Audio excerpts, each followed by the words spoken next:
Hi everyone, my name is Sarah Beth, and I just finished reading The Path of Daggers by Robert Jordan. This is book 8 in the Wheel of Time series, and it's about 600 pages long. So it's actually a bit shorter than the other books, so it was a little bit of a nice reprieve reading this one, though I am very much in the middling part of the saga, and it shows when reading this book.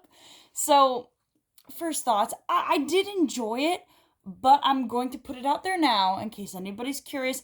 This is probably a Spark Notes novel. If you aren't committed to reading the books, not much happens in here. Okay, let me just give you the laydown because we're so far in the series. So if you don't already know what I'm talking about, you might just be lost, and I'm sorry for that. But essentially, this whole book is politics and a little bit of war politics and other politics. You get no Matt, you get no Oglier, you get no Loyal. You do get a little bit of Elaine. Well, you get Elaine, but not really Naive and Lan. Basically, they say, hey, they're married. They're off doing honeymooning stuff, and she's swooning over the man she just married at the end of the last novel.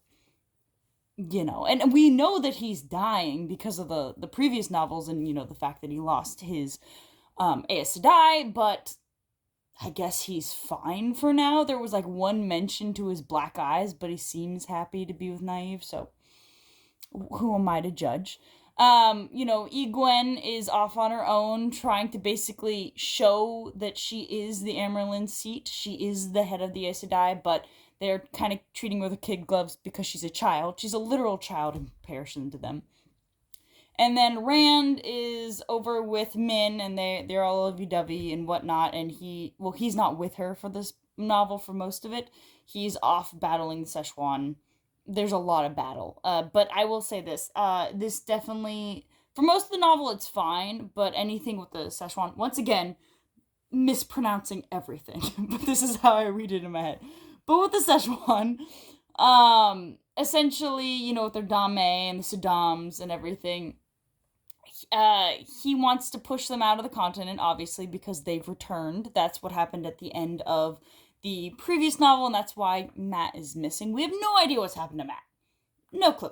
But Rand is trying to push them away, and he's just in battle with them. There's a lot of the Szechuan sections as in from their point of view, but it's all different points of view for them. So I really don't know who's who at all. I kept looking at like, well, these are character names. I understand that there's flying bat things, and we get one section with a rider.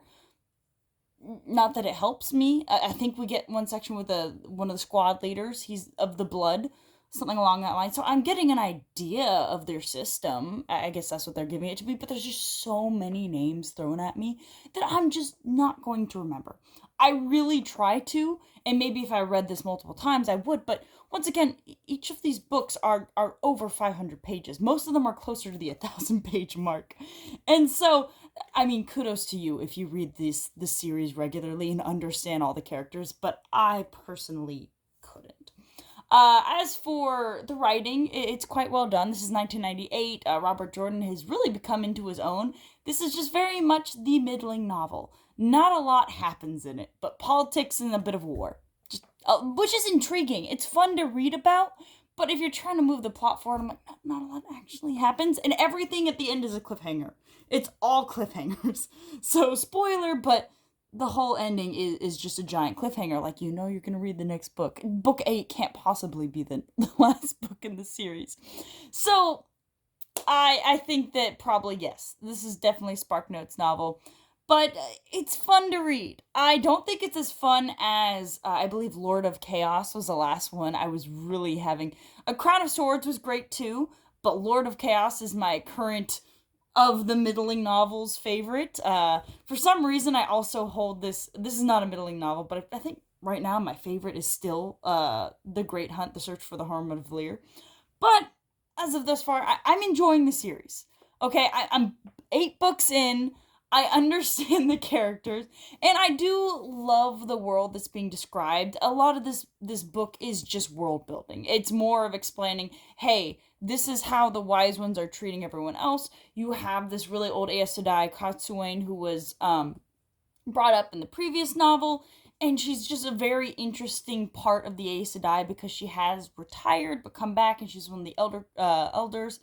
You don't get a lot of what I want, though. You get little tastes in this novel. It's like, oh, here's the kinswoman, which you want to know more about because they're very powerful. Everyone is just building up their reprieves of witches and warlocks.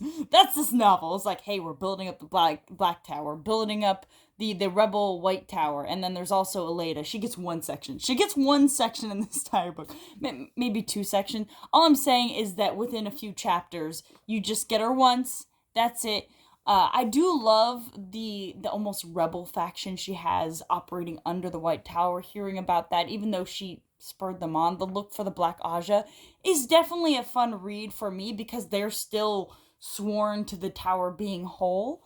And it's just a lot of politics. Like I've said this multiple times now.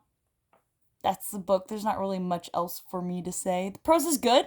It moves along. It's not too slow. I will say this. There wasn't any point in the novel in which I was just like dreading reading forward, except for perhaps, like I said, the unnamed Szechuan sections. I'm like, you're just throwing information at me with no, like, obviously there's context, but almost like bullet points in a sense. It just trying to get your point across. But other than that, I think it was an enjoyable read. If you're already in it to win it, read it. If not, take a spark notes. I'm not going to judge you for it. I believe for this one, you're right to do so. Anyway, I hope you enjoy my review and hope you have a good one.